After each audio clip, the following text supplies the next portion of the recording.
excusing his company manners, now that the soup is served, Betty sees that the crackers are passed. Do you remember those long-lost sandwiches you only ever saw in faded cookbooks or heard about from grandparents? They were the quick fixes, the comfort foods, and sometimes the quirky experiments that kept families fed through hard times and hungry afternoons. From onion and lard spreads to sweet fluffer nutters, these sandwiches carried stories of thrift, love, and creativity. How did we let them slip away from our tables? The onion sandwich. Picture this. It's the middle of the Great Depression. The pantry shelves are looking bare, and payday feels like a mirage shimmering on the horizon. Meat? Too expensive. Cheese? A luxury. But onions? Oh, onions were cheap, abundant, and most importantly, filling. Thus was born the humble onion sandwich, a creation so brutally simple it almost feels like a dare. 2 slices of white bread, a smear of margarine or lard if you had it, and thick, unapologetic rounds of raw onion. That's it. Congratulations, you've made dinner. Now, let's not pretend this was some culinary masterpiece. Kids dreaded opening their lunch pails to find this tear-inducing beast staring back at them, the smell alone enough to ensure permanent social exile on the playground. But for families stretched thin, the onion sandwich was survival disguised as lunch. And here's the kicker, people got used to it. In fact, some even grew fond of that fiery crunch, the sting in your eyes doubling as proof that yes, you were eating something substantial. It was, in its own pungent way, comfort food. Fast forward to today, and doesn't this sound suspiciously like something you'd find at an artisanal food truck? Imagine it described with a flourish. Rustic sourdough layered with caramelized alliums, finished with a cultured butter smear. Translation, onion sandwich. Except now you're paying $14 and Instagramming it. It's almost poetic how what was once the meal of last resort is now reborn as gourmet minimalism. So the next time you slice into a sweet Vidalia or a sharp red onion, remember that generations before us built entire meals around that one ingredient. They weren't chasing flavor trends or TikTok virality. They were chasing survival. And honestly, there's something noble, even a little badass about that. Lard and sugar sandwich. If the onion sandwich was the working man's battle cry, then the lard and sugar sandwich was the desperate whisper of a kitchen trying to stretch nothing into something. Born out of the leanest days of the Great Depression and carried on in rural farm communities long after, this sandwich was exactly what it sounds like. A hunk of bread, a generous smear of lard, often homemade from rendered pork fat, and a dusting of sugar to make it palatable. That's it. No tricks, no hidden gourmet spin. Just fat, carbs, and a little sweetness to trick your body into thinking it had eaten something more. To modern ears, this probably sounds horrifying, maybe even comical.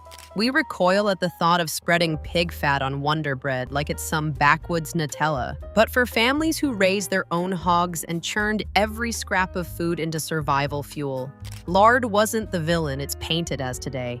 It was practical, shelf-stable, and packed with calories. Sugar turned it from bland necessity into a treat, especially for children who remember this sandwich with a strange fondness that blends hunger with the memory of being cared for. In a time when cake and candy were impossible dreams, a lard and sugar sandwich felt indulgent. Here's the irony. Lard is now making a comeback among foodies and bakers, hailed as a miracle fat for flaky pie crusts and golden biscuits. Sprinkle a little organic cane sugar on top, and suddenly you've recreated Grandma's depression hack in a Brooklyn bakery, only now it's marketed as heritage cooking and costs more than a week's worth of bread back in 1933. So while it may seem bizarre, the lard and sugar sandwich is a reminder. Survival often wears the clothes of simplicity. And sometimes, simplicity tastes like resilience. Ketchup sandwich. The ketchup sandwich is the culinary equivalent of making do with what you've got when what you've got is almost nothing at all. During the Great Depression and even later in lean post-war years, Ketchup was more than a condiment, it was a lifeline. Cheap, widely available, and tangy enough to fool your taste buds into thinking you were eating something flavorful, it became the star of a makeshift meal. The recipe? 2 slices of bread and a slathering of ketchup. If you were lucky, maybe a pat of margarine or butter underneath. If not, just the bread and the red.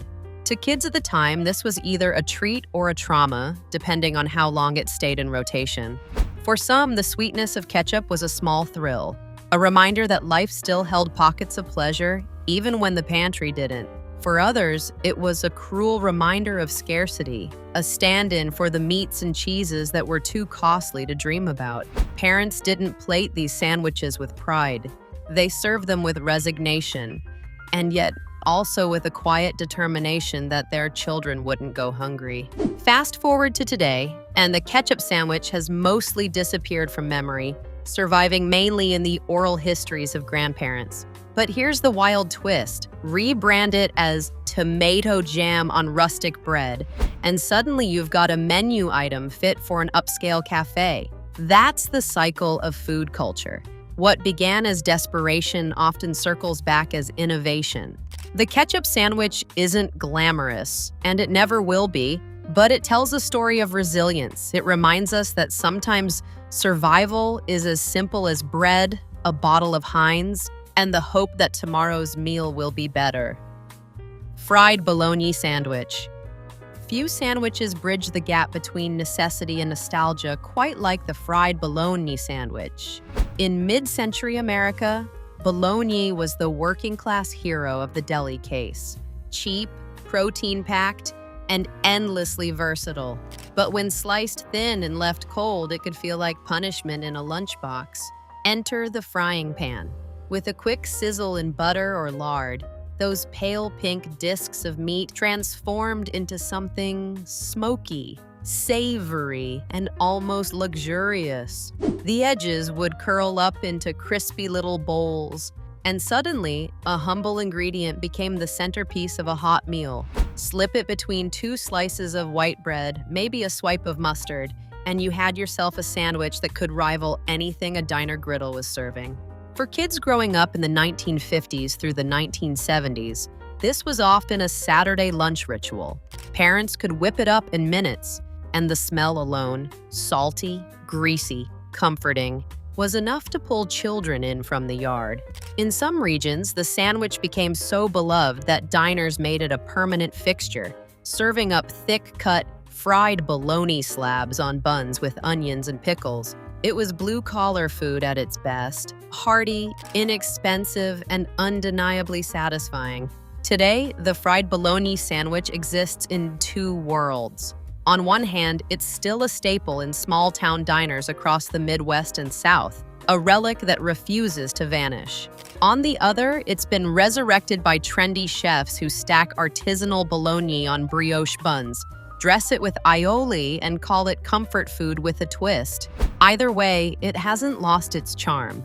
What makes the fried bologna sandwich endure isn't just the taste, it's the memory.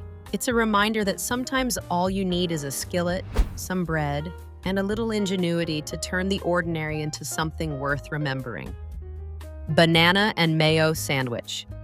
If there were ever a sandwich to divide a room, it's the banana and mayo. In the American South, this strange duo was once a staple, tucked into school lunches, and served at kitchen tables with no irony at all. Born from the same spirit of frugality that gave us other oddball depression and post-war recipes, it combined what was available: soft white bread, ripe bananas, and a generous swipe of mayonnaise. On paper, it sounds like a culinary prank. In practice, it was cheap, filling, and, depending on who you ask, shockingly tasty. The logic was simple. Bananas provided natural sweetness and bulk, while mayonnaise added fat, tang, and moisture. Together, they turned 2 humble slices of bread into a quick meal that stuck to the ribs. For children growing up in the 1940s through the 1960s, this was less a curiosity and more an expected option. Grandma didn't blink twice when she packed it in a lunchbox. To her, it was a smart way to stretch the grocery budget and make sure nobody left the table hungry. Of course, nostalgia does funny things to the palate.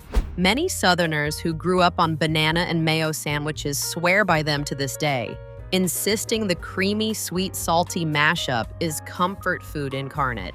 Others recoil at the memory, traumatized by the squishy texture and clashing flavors. It's a love it or hate it food, like pineapple on pizza, but with a Depression-era pedigree. Modern foodies might scoff, but let's be honest, if you swapped mayo for whipped aioli and used artisanal brioche, someone in Brooklyn would pay $15 for it and call it elevated Southern fusion. Maybe that's the beauty of the banana and mayo sandwich. It's not about sophistication. It's about survival, memory, and the strange alchemy of making do. Spamwich. Few foods capture the ingenuity of wartime kitchens like Spam, and few sandwiches wear that history as proudly as the Spamwich. Introduced in the late 1930s, Spam was cheap, shelf-stable, and most importantly, available when fresh meat was rationed. By the time World War II rolled around, it was feeding soldiers abroad and families at home, becoming both a punchline and a lifeline.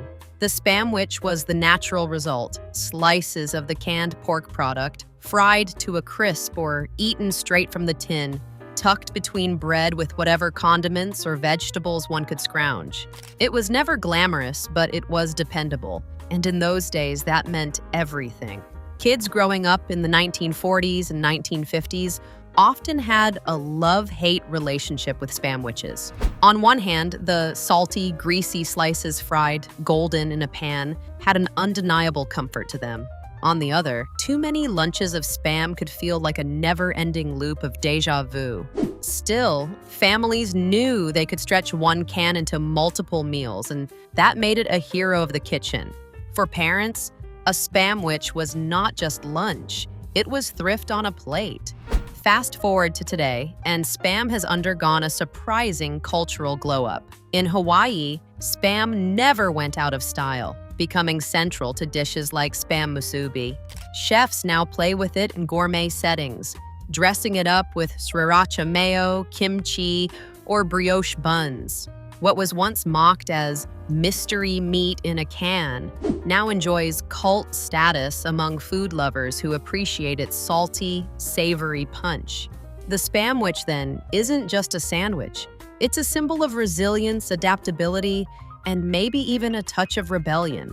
After all, only a true survivor could turn canned meat into a legacy. Victory Garden Veggie Sandwich. During World War II, when ration books dictated what you could and couldn't bring home from the market, Americans turned to their backyards for salvation.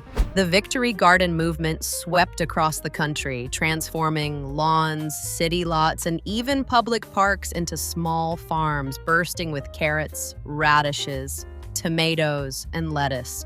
And when meat, cheese, and butter were scarce luxuries, those humble vegetables often found themselves pressed between slices of bread, creating what became known as the Victory Garden Veggie Sandwich. It wasn't glamorous, but it was fresh, colorful, and most importantly, homegrown. A typical version was simple: whole wheat bread if you could get it, spread with a thin layer of whatever fat was available. Sometimes margarine, sometimes drippings saved from a Sunday roast weeks earlier. Then came the bounty of the garden: crisp lettuce leaves, slices of cucumber or tomato, maybe a sprinkle of salt if you hadn't run out. For children used to fried bologna or deviled ham, this vegetable-forward sandwich might have felt like punishment. For adults, it was a badge of patriotic pride.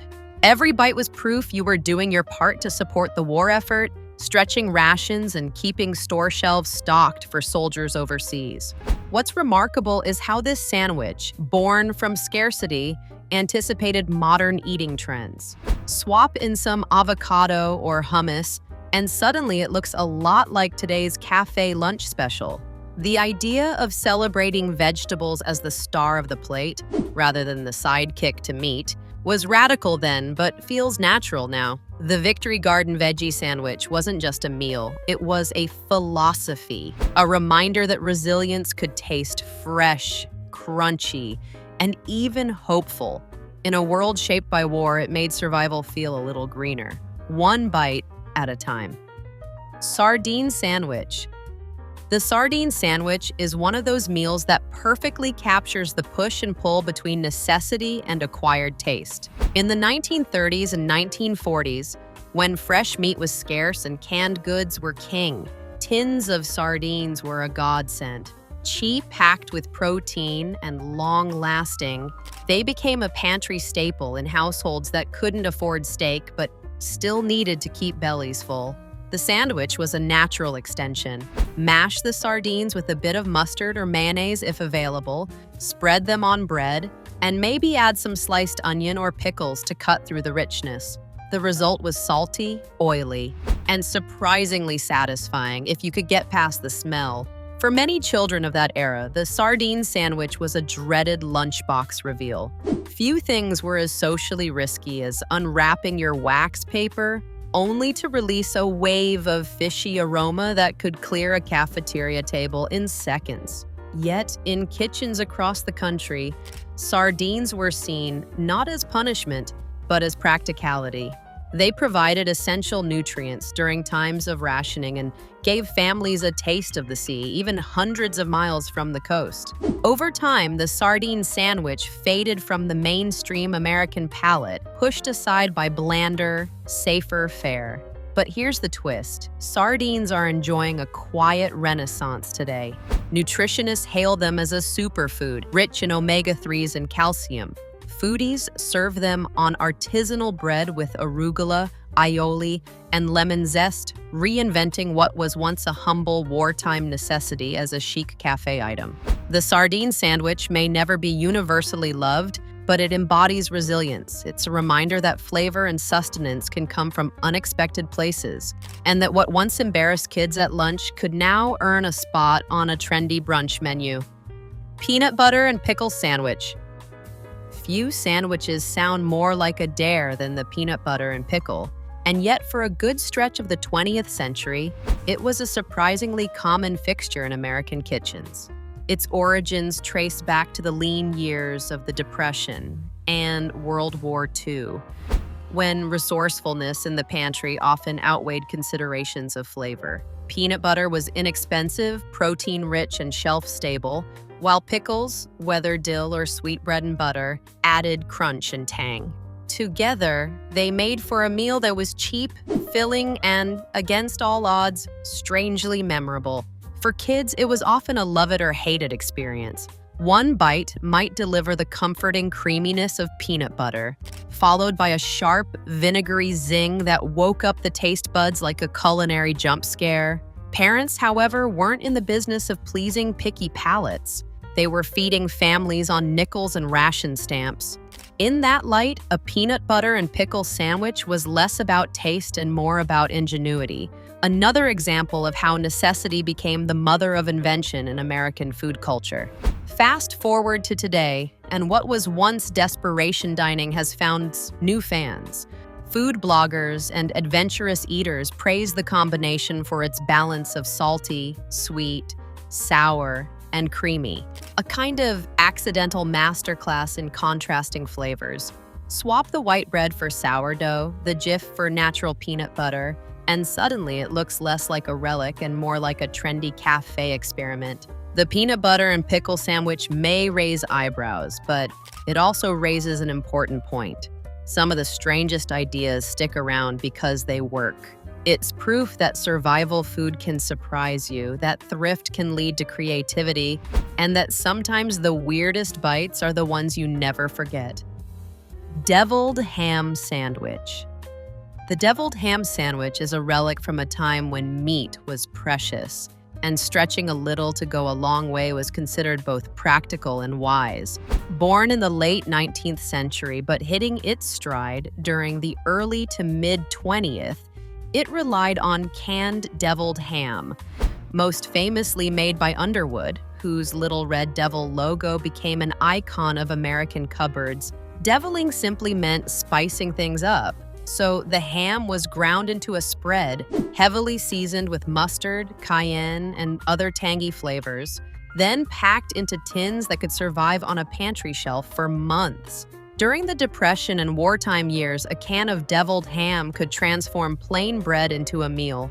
Families might stretch it further with chopped celery or relish, while some just spread it thick and called it lunch. For school children, the taste was unforgettable. Salty, peppery, and oddly addictive, even if the texture sometimes leaned suspiciously close to cat food. Yet that red devil winked from the label, promising a bite that felt a little more exciting than plain ham, a hint of spice in otherwise bland times. Culturally, the deviled ham sandwich became more than just food. It was a symbol of thrift and adaptability. Homemakers loved its convenience, and workers could pack it easily for a quick, cheap lunch. It was the definition of making the best out of what you had. Today, deviled ham has slipped into obscurity, lurking on the bottom shelves of grocery stores, if at all. Yet in the age of charcuterie boards and pâtés, isn't it funny how this humble spread suddenly seems ahead of its time? Swap the tin for a mason jar, add artisanal on the label, and the deviled ham sandwich could easily be reborn as gourmet nostalgia. The olive and cream cheese sandwich. Once upon a time, before avocado toast claimed its throne, the olive and cream cheese sandwich reigned as the darling of tea parties, church luncheons, and genteel afternoon gatherings. It was a sandwich that managed to be frugal and elegant at the same time, dressing up plain white bread with the kind of flair only a spread of cream cheese and a scattering of chopped green olives could deliver. Born in the early 20th century and gaining popularity through the 1950s and 1960s, it was proof that you didn't need meat to make a sandwich feel special. Just a little salt, a little fat, and a pop of briny flavor. The preparation was simple but effective. Cream cheese, softened to a spreadable consistency, was blended with minced green olives, sometimes mixed with a touch of olive brine for extra punch. The mixture was then generously smeared between slices of bread, often with the crusts neatly trimmed for presentation. Served in tidy triangles on pastel plates, it felt a world away from the hearty lunch pail fare of fried bologna or spamwiches. It was light, dainty, and unmistakably social. A sandwich meant to be shared in conversation rather than wolfed down on the job site. For many women of the era, particularly in the post-war years, this sandwich symbolized a kind of aspirational modern living. It was inexpensive, yes, but it carried a sense of refinement, a bridge between the necessity of thrift and the desire for sophistication. Children might have turned up their noses at its briny bite, but adults relished its balance of tangy and creamy. Today, the olive and cream cheese sandwich has nearly vanished from mainstream menus, overshadowed by trendier vegetarian options. Yet it lingers in memory as a reminder of an era when something as simple as olives and cream cheese could feel like a touch of glamour. Chopped egg and relish sandwich. The chopped egg and relish sandwich is one of those quiet classics that thrived in the mid-20th century, but has since slipped into the margins of memory. It was, at its heart, a clever twist on egg salad. Simple, affordable, and endlessly adaptable. Eggs were cheap protein, easy to find even during rationing years, and households made them stretch in every way imaginable. Chop them up, bind them with a spoonful of mayonnaise or even salad dressing, and you had the beginnings of something familiar. What made this version distinctive was the sweet pickle relish, stirred in for a tangy crunch that gave the humble egg sandwich a spark of personality. This sandwich found its home in countless American lunchboxes, picnic baskets, and church basements. It was quick to assemble, and its creamy, tangy filling nestled neatly between slices of white bread or soft rolls. The relish was more than garnish, it was a mood booster. In an era when meals could be repetitive and plain, that burst of sweetness against the richness of the eggs made the sandwich feel lively, almost playful. It was proof that you could elevate the ordinary with one simple addition from a jar. Of course, not everyone adored it. For some children, the smell of chopped eggs was a ticket to cafeteria teasing, and relish added what they considered an unnecessary crunch. But for adults, especially homemakers tasked with stretching ingredients, it was a reliable crowd pleaser, a balance of comfort and convenience. And today, the chopped egg and relish sandwich rarely gets the spotlight, overshadowed by trendier spins on egg salad with sriracha or avocado. Yet, its charm lies in its honesty. It was filling, frugal, and dependable, a reminder that joy could be tucked between two slices of bread, sometimes in the form of a spoonful of relish. Ham salad sandwich. The ham salad sandwich is one of those dishes that instantly conjures images of church potlucks, family reunions, and tightly sealed Tupperware containers nestled in picnic baskets. At its core, it was a sandwich born out of thrift and ingenuity, a way to breathe new life into leftovers. When a Sunday ham roast had been whittled down to scraps, thrifty homemakers refused to let a single morsel go to waste. Those scraps were finely chopped, or in many kitchens, sent through a hand-cranked meat grinder, then bound together with mayonnaise, mustard, and often a touch of relish, or chopped celery for crunch.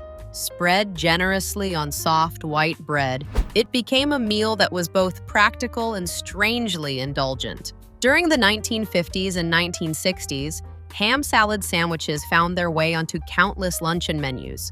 They were efficient, inexpensive, and managed to feel a step up from the simplest fare without breaking the budget. For children, the creamy, salty filling was both comforting and exciting, a break from the monotony of peanut butter and jelly. For adults, especially those responsible for stretching groceries across a week, it was the kind of dish that turned scraps into something presentable, even celebratory. There was also a social element to the ham salad sandwich. In potluck culture, where every dish carried a story, ham salad was a signal of hospitality and care. It might not have had the glamour of a casserole or the sweetness of a pie, but it filled plates and bellies with reliability. Today, the ham salad sandwich lingers mostly in memory or in regional pockets where tradition holds strong. In an era of artisan meats and charcuterie boards, it feels quaint, even old-fashioned. Yet its legacy endures as a reminder that frugality and flavor aren't enemies. They can coexist, layered neatly between two slices of bread. Sloppy Joe's original cousin. Before the Sloppy Joe we know today became a fixture of school cafeterias and weeknight dinners, its messier, looser cousin was already making the rounds in American kitchens. This earlier version, sometimes simply called a loose meat sandwich, was less about thick tomato-based sauce and more about seasoned ground beef piled directly onto bread. No ketchup-laden sweetness, no uniform mixture, just crumbled beef, sautéed with onions, perhaps a dash of Worcestershire sauce or mustard, and spooned hot onto a bun. It was hearty, filling, and unpretentious. The kind of meal that could stretch a single pound of meat to feed a hungry family. Its roots can be traced back to Midwestern lunch counters in the early 20th century, where cooks needed to serve something quick and affordable to workers on break. What it lacked in neatness, it made up for in flavor. Each bite was different. Some more meaty, some more oniony, with juices soaking into the bread in ways both delicious and disastrously messy. Diners would often serve them with the side of pickles or coleslaw, letting the tang cut through the richness. For families, this was survival food that still felt satisfying. It didn't require fancy ingredients, and because the meat wasn't drowned in sauce, you could stretch it with fillers like oats or breadcrumbs without losing the essential character. Kids loved the warmth and heartiness, even if they needed a stack of napkins, while parents appreciated how quickly it could come together after a long day. Today, Sloppy Joe's original cousin has been overshadowed by its saucier descendant, but in places like Iowa, the loose meat sandwich still thrives. It's a reminder that sometimes simpler is better, and that the foundation of an American classic can be found in a pile of crumbled beef on a bun, messy, but undeniably satisfying. Toasted cheese and tomato open face. Long before grilled cheese became the undisputed champion of comfort food, there was its slightly more refined cousin, the toasted cheese and tomato open face sandwich. This mid-century favorite was the kind of meal you could assemble in minutes, yet it carried the aura of something a little fancier than a plain melted sandwich. At its heart, it was simplicity itself. Bread laid flat, topped with slices of fresh tomato, a generous heap of grated or sliced cheese, and then slipped under the broiler until the cheese bubbled, browned, and draped itself over the edges like golden lava. The open-face style gave it an air of elegance, the kind of thing a homemaker might proudly serve at a ladies' luncheon or a quick family supper. Unlike a closed sandwich, which you could eat one-handed at a construction site, this was a knife and fork affair. The tomato wasn't just filler. It gave the dish brightness, cutting through the richness of the cheese with a juicy burst that made every bite feel balanced. It was cheap, practical, and nutritious, but it also managed to look pretty on a plate, a quality much appreciated in the era of Jell-O salads and casserole creativity. For many children of the 1950s and 1960s, this was the meal waiting after school, warm and bubbling from the oven. The smell of toasting bread and sizzling cheese could make even the gloomiest day feel brighter. It was simple food, yes, but it felt thoughtful, like someone had taken the time to make something a little special. Today, the toasted cheese and tomato open face has been eclipsed by trendier variations: avocado toasts, artisanal grilled cheese with truffle oil, but its DNA lingers. At its core, it's proof that you don't need a dozen ingredients to create comfort. Just bread, cheese, tomato, and a broiler will do. Pimento cheese sandwich. In the American South, the pimento cheese was once less of a recipe and more of a birthright. Known affectionately as the caviar of the sandwich in South, this creamy, tangy, and faintly spicy spread became a lunchtime staple in the mid-20th century, showing up in school lunchboxes, at church picnics, and on dainty tea tables alike. At its core, pimento cheese is a simple concoction: shredded cheddar, mayonnaise, and chopped pimentos, those mild red peppers that added both color and sweetness. Some cooks swore by a dash of hot sauce or Worcestershire for depth, while others slipped in a little cream cheese for extra richness. Whatever the variation, once slathered thick between two slices of soft bread, it became more than just a sandwich. It was a cultural statement. The beauty of pimento cheese lay in its versatility. Spread it on white bread with the crusts trimmed, and it belonged on a silver platter next to cucumber sandwiches. Pile it between hearty slices, and it was ready for a farmer's lunch. Its affordability and reliance on pantry staples made it accessible, yet its bright flavor and creamy texture gave it a sense of indulgence. For generations, it represented Southern hospitality at its most approachable, something to share, something to offer, something that made people linger a little longer at the table. Over time, the pimento cheese sandwich faded from the national spotlight, though in the South it never truly disappeared. Today, it's enjoying a revival, showing up in gourmet grilled cheeses, burger toppings, and even high-end restaurants that celebrate heritage cuisine. What was once a humble spread for frugal families is now rebranded as comfort food chic. Yet at its heart, the pimento cheese sandwich is still what it always was: proof that simple ingredients handled with care can create something unforgettable. Chicken and grape salad, croissant.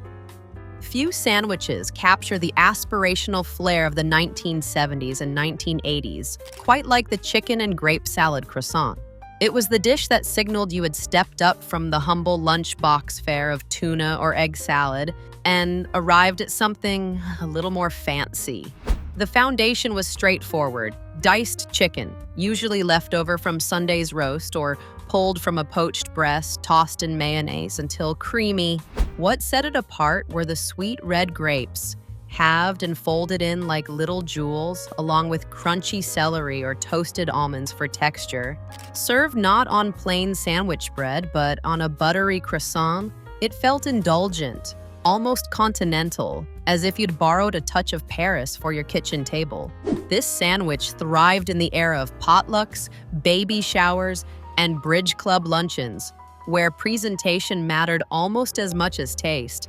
The croissant was key. It flaked delicately, catching the creamy chicken mixture in its layers, and immediately elevated the meal from everyday to special occasion. For homemakers, it was an ideal balance of frugality and flair, using leftovers to create something that looked impressive enough for guests. For kids, however, it could be a bewildering mix of sweet and savory, a clash of flavors that didn't always win over young palates. Today, the chicken and grape salad croissant lives on in delis and cafés, though often dressed up with Greek yogurt instead of mayo, or dotted with dried cranberries instead of grapes. It has aged surprisingly well, fitting neatly into the modern love for fruit meets protein flavor pairings. Yet its heart remains firmly rooted in its original context, a suburban kitchen in the late 20th century, where a simple leftover chicken breast could be transformed into something that felt like a little taste of sophistication. Egg olive sandwich. The egg olive sandwich may not have achieved the fame of its cousin, the egg salad, but for much of the mid-20th century, it held a proud place on luncheon tables, church potluck spreads, and in the humble brown bags of school children. At its simplest, it was a blend of chopped hard-boiled eggs mixed with mayonnaise, seasoned lightly with salt and pepper, and then brightened with the unexpected addition of green olives. Those little briny bursts gave the sandwich a distinct character, turning what might have been just another creamy filling into something tangy, savory, and memorable. Homemakers love the egg olive sandwich because it checked all the boxes: affordable, nutritious, and quick to prepare. Eggs were reliable and filling, and olives, though inexpensive, added an exotic touch in an era when Mediterranean flavors hadn't yet swept through mainstream American kitchens. It was the kind of sandwich that felt just a bit more sophisticated than the usual peanut butter or bologna, something you might bring out if neighbors came for lunch, or if you wanted to make the family feel a little spoiled without splurging. For children, the reaction was mixed. Some adored the salty tang of olives against the mellow richness of egg, while others pushed their plates away with suspicion. Adults, however, often saw it as a refreshing change from heavier, meat-centered meals. It became a standby for meatless Fridays in Catholic households, or as a summertime favorite when lighter fare was in demand. Though it has largely slipped into obscurity, the egg olive sandwich deserves a quiet salute. In today's food culture, where briny, bold flavors are, it could easily stage a comeback. After all, it proves that even the humblest of ingredients can combine into something unexpectedly special, tucked between two slices of bread. Mock chicken sandwich. The mock chicken sandwich is one of those curious creations that tells you everything about a certain moment in American food history. Despite the name, there's not a shred of chicken in it. Instead, it was usually made from ground bologna or sometimes leftover pork, chopped finely until it resembled shredded poultry. Mixed with mayonnaise, mustard, and occasionally a little pickle relish, it was spread thick on bread and passed off as something far more sophisticated than it really was. In the lean years of the Great Depression and through the frugal decades that followed, this kind of culinary sleight of hand was a survival tactic.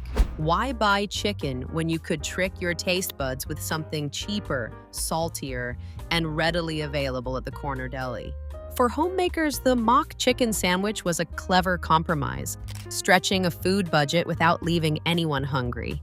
It found a home at lunch counters, in school lunchboxes, and on the buffet tables of church socials.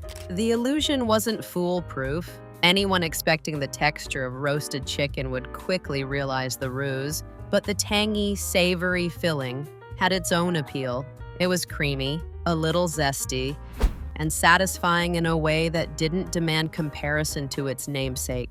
Children often accepted it at face value, their memories of these sandwiches tinged with both comfort and confusion. Was it chicken? Sort of. Was it good? Usually yes. And in a world where waste was unthinkable, mock recipes were simply part of the household vocabulary, alongside mock apple pie or mock turtle soup.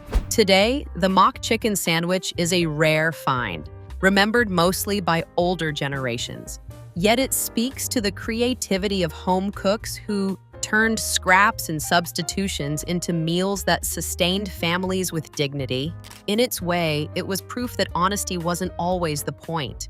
Satisfaction was. Tuna noodle casserole between bread. If there were ever a sandwich that embodied the phrase, "too much of a good thing," it was the tuna noodle casserole between bread. Born in the casserole-loving kitchens of the 1960s and 1970s, this was exactly what it sounds like.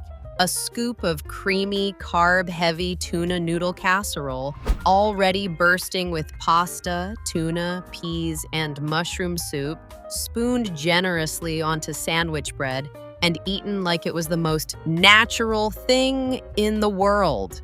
It wasn't elegant, but in an era where casseroles ruled the dinner table, it made a certain kind of thrifty sense.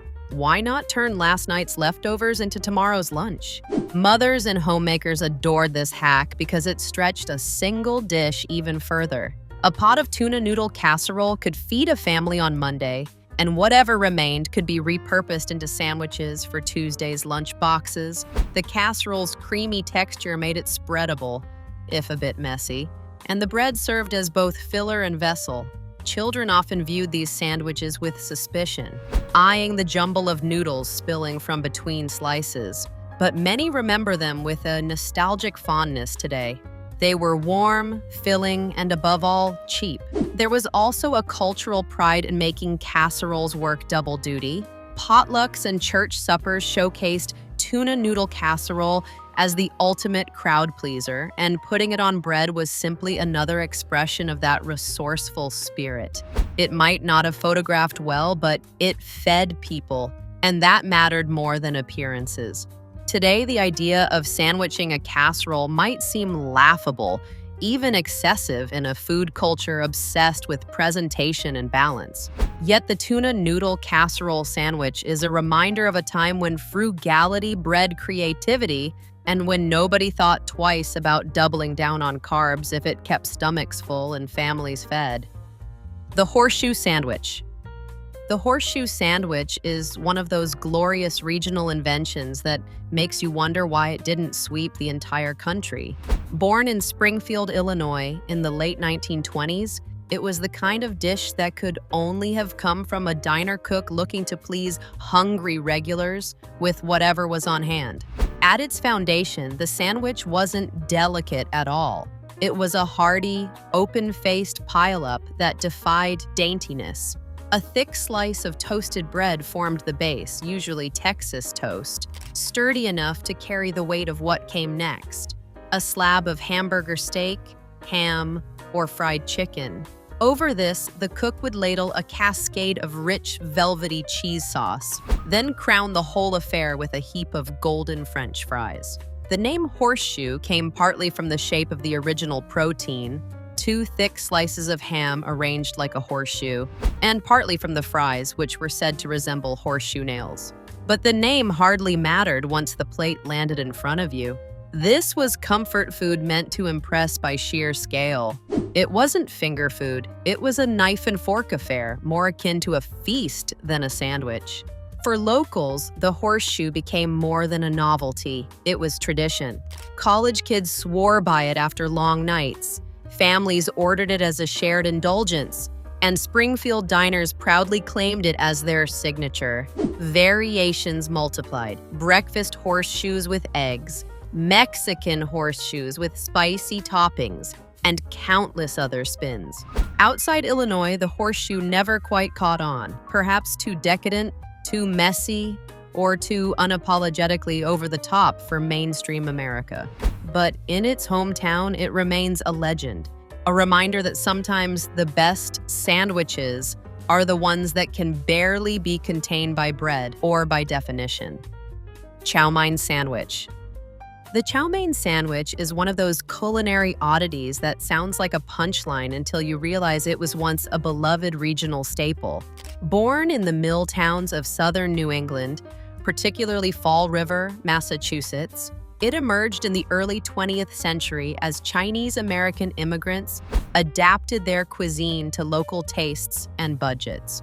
Instead of serving chow mein in a bowl, resourceful cooks spooned the stir-fried noodles and vegetables, sometimes with a savory brown gravy, straight onto a hamburger bun or slice of sandwich bread. The result was messy, saucy, and surprisingly comforting, even if it didn't exactly fit the standard definition of a sandwich. The appeal was clear. Chow mein was inexpensive to make in bulk, and by tucking it into bread, restaurants could cater to hungry factory workers looking for something portable and filling. The combination of chewy noodles, crunchy vegetables, and bread might sound carb-heavy to modern sensibilities, but at the time it was a stroke of practical genius. Kids growing up in the area often remembered it as a treat from local diners or takeout spots, the kind of food that felt uniquely theirs, tied to hometown pride as much as taste. Of course, the sandwich could be a glorious mess. The chow mein gravy would inevitably soak into the bun, making it collapse in your hands, while noodles spilled out with every bite. But that was part of the charm. No two bites were the same, and the experience was as memorable as the flavor. Today, the chow mein sandwich is nearly extinct outside its New England birthplace, surviving mainly as a quirky bit of culinary nostalgia. Yet it stands as proof of the creativity sparked by immigration, adaptation, and necessity. It's messy, it's strange, and it's a reminder that food history is rarely neat or tidy. Loose meat sandwich. The loose meat sandwich may not have the saucy fame of its cousin, the sloppy Joe, but in the Midwest, it has long been a quiet classic. At first glance, it seems almost too plain. Ground beef, seasoned simply with onions, salt, and maybe a splash of Worcestershire, served on a soft hamburger bun with mustard or pickles. No tomato sauce, no cheese blanket, no elaborate garnishes, just meat and bread in their most straightforward form. Yet for decades, this humble creation has held a special place in diners and small-town cafés, particularly in Iowa, where it became a signature offering at places like Made Right. The genius of the loose meat sandwich lies in its practicality. Ground beef was cheaper than steak or roasts, and by crumbling it into small pieces, a cook could stretch a pound further, feeding more mouths without anyone feeling shortchanged. The texture was different from a hamburger patty, crumbly, juicy, and prone to spilling onto your plate, but that was part of the experience. Eating one required focus and plenty of napkins, but the flavor payoff was worth it. For families, the loose meat sandwich was an easy weeknight dinner that felt hearty without breaking the budget. For diners, it became comfort food that locals swore by, the kind of dish that felt homegrown and authentic, even if it never traveled far beyond its heartland roots. Unlike the sloppy Joe, which leaned into sweet tomato sauce, the loose meat sandwich kept things savory and simple, a meat-first philosophy that spoke to the straightforward appetites of the Midwest. Today, the sandwich remains a regional treasure. It might not dazzle on Instagram or make headlines in glossy food magazines, but for those who grew up with it, the loose meat sandwich is pure nostalgia, messy, honest, and satisfying in a way only simplicity can deliver. Beef tongue sandwich. The beef tongue sandwich was once a proud staple of Jewish delis, immigrant lunch counters, and old-world kitchens, a reminder that no part of the animal should go to waste. In the early to mid-20th century, when nose-to-tail eating was common practice rather than a foodie trend, beef tongue wasn't exotic. It was practical. Boiled or braised until tender, then sliced thin and piled high on rye bread with mustard, it was hearty, flavorful, and rich with protein. For deli goers in cities like New York, the beef tongue sandwich stood shoulder to shoulder with pastrami and corned beef, a respected option rather than a curiosity. The taste itself was not nearly as strange as the idea might sound today. When cooked properly, beef tongue was mild, beefy, and tender, more akin to a very soft roast beef than anything frightening. The slices, often pink and marbled, had a delicate texture that paired beautifully with the chew of rye bread and the bite of sharp mustard. For many children growing up in families that prized frugality, it was simply another sandwich filling, no different from ham or turkey, except for the uncomfortable knowledge of what exactly you were chewing. Over time, however, the beef tongue sandwich fell out of favor in mainstream America. As processed meats and deli slices became more uniform and convenient, tongue seemed too unusual, too labor-intensive, and frankly too weird for the modern palate.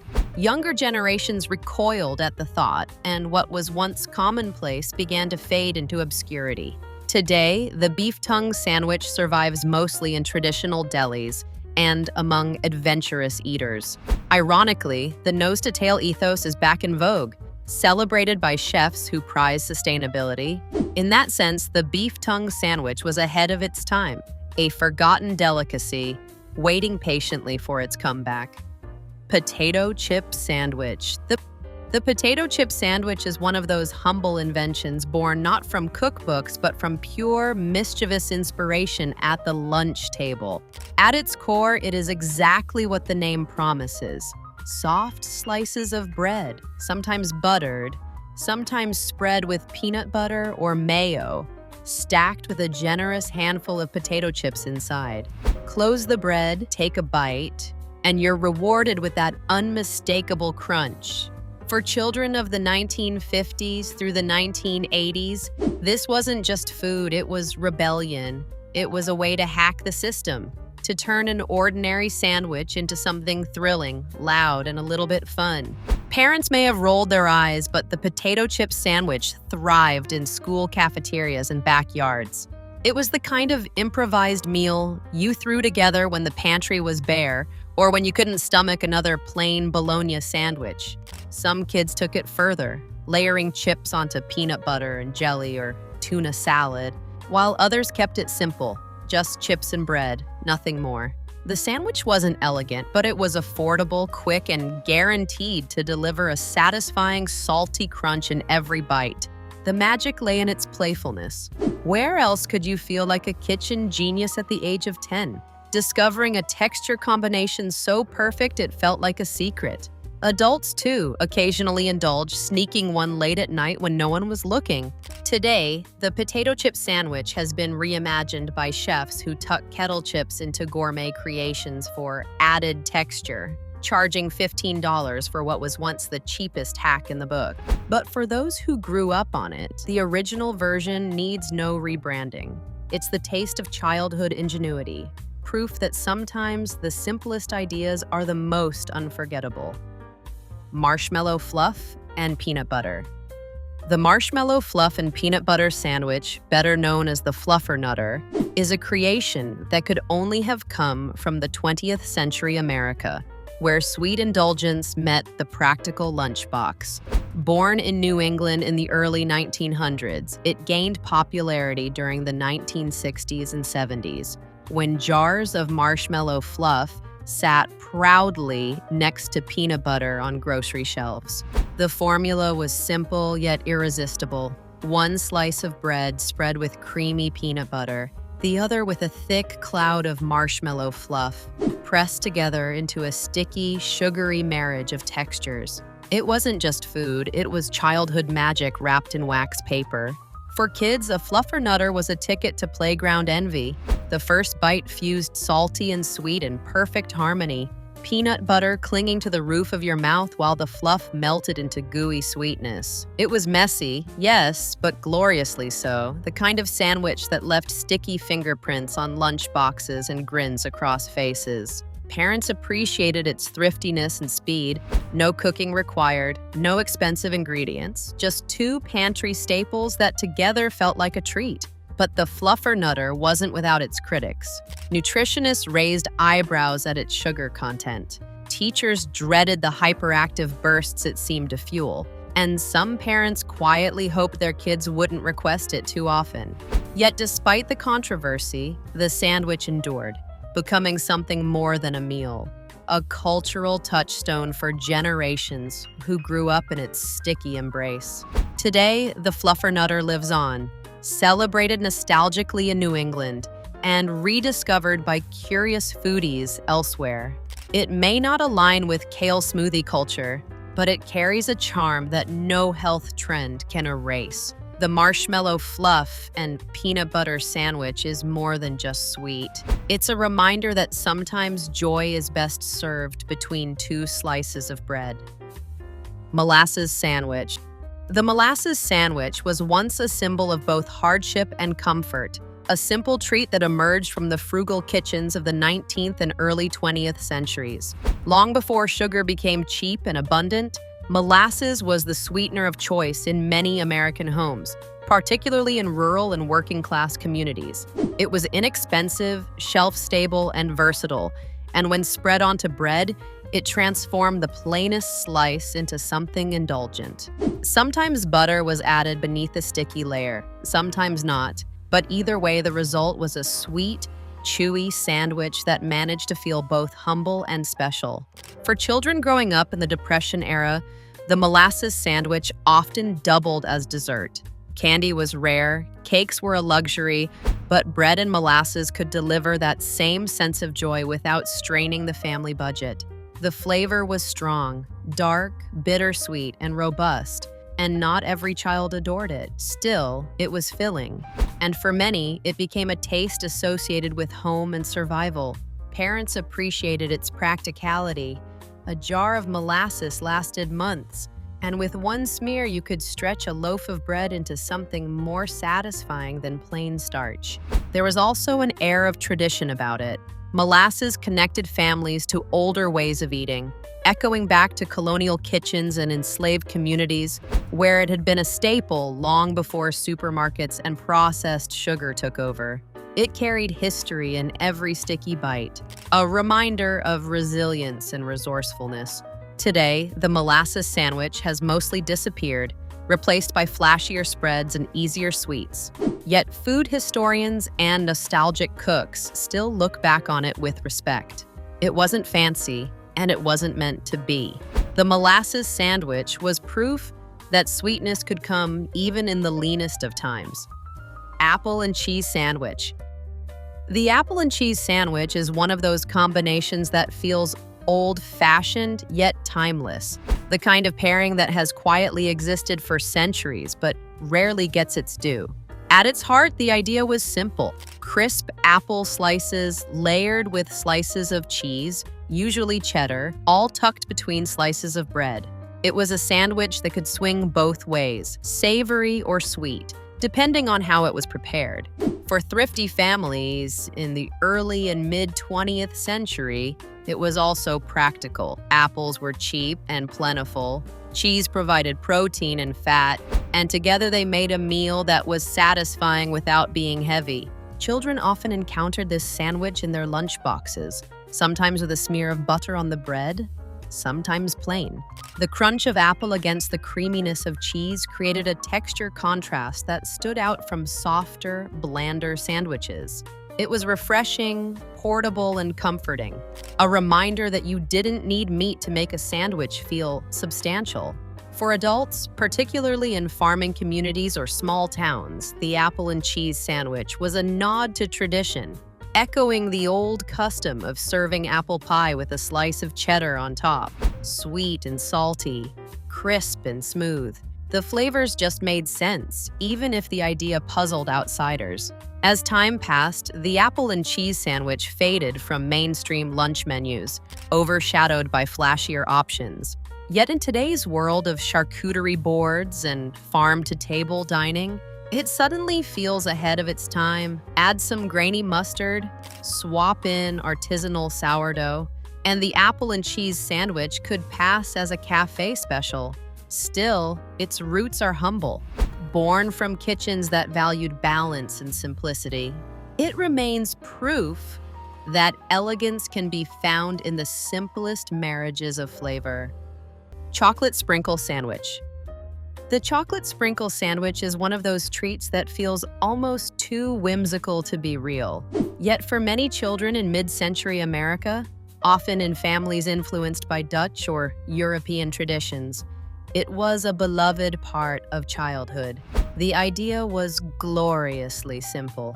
Soft white bread spread with a thin layer of butter or margarine, topped generously with chocolate sprinkles, then pressed into a sweet, crunchy little package. Known in the Netherlands as hagelslag, where it remains a breakfast staple, the concept made its way into immigrant communities and slowly filtered into American kitchens, where it was embraced as a cheap but delightful indulgence for kids. For children, this sandwich felt like magic. At a time when candy bars and store-bought desserts were luxuries, being handed a slice of bread covered in chocolate was like winning the lottery. The butter helped the sprinkles stick, and the contrast of soft bread with the crunch of tiny chocolate bits made it texturally fun as well as delicious. Parents appreciated it too. It was inexpensive, easy to throw together, and just indulgent enough to feel like a special occasion without requiring ovens or elaborate recipes. Of course, not everyone understood it. To outsiders, it seemed absurd, almost like giving kids dessert disguised as lunch. Yet, that was precisely the charm. In an age before sugary cereals and endless snack options, the chocolate sprinkle sandwich was both a novelty and a comfort. Today, it's nearly vanished from American lunchboxes, replaced by packaged snacks and branded treats, though it still thrives in Dutch households. Looking back, it represents a moment of joy amid simplicity, when the definition of treat was as straightforward as bread, butter, and chocolate. It's proof that sometimes childhood happiness comes from the smallest, sweetest gestures. Coconut and pineapple sandwich. The coconut and pineapple sandwich was once a darling of Southern church socials and picnic tables, a tropical dream conjured from pantry staples that felt just exotic enough to impress guests. It thrived in the mid-20th century, when canned pineapple and sweetened shredded coconut were kitchen regulars, especially in communities that prized resourceful yet eye-catching recipes. To assemble one was simple. A layer of crushed or sliced pineapple, drained well to avoid soggy bread, paired with sweet coconut flakes, often bound together with a swipe of mayonnaise or cream cheese. Pressed between soft white bread, it was sweet, tangy, and just unusual enough to stand out from the usual ham salad or pimento cheese. Part of the charm was how it transported people. In an era when international travel was out of reach for most, tropical flavors like pineapple and coconut carried a whiff of faraway places. Serving a coconut and pineapple sandwich was like offering guests a bite of the islands, even if they were really sitting in a church basement in Alabama. For children, it was a sugary thrill that felt halfway between lunch and dessert. For adults, it was a way to add variety and a touch of flair without straining the grocery budget. Of course, it wasn't universally adored. Some found the mayo-pineapple combination strange, others thought it leaned too sweet. Yet for those who grew up with it, the sandwich carries strong nostalgic ties, a reminder of potlucks where every dish spoke of creativity and care. Today, the coconut and pineapple sandwich has largely disappeared, overshadowed by more conventional sweets and more modern sandwich trends.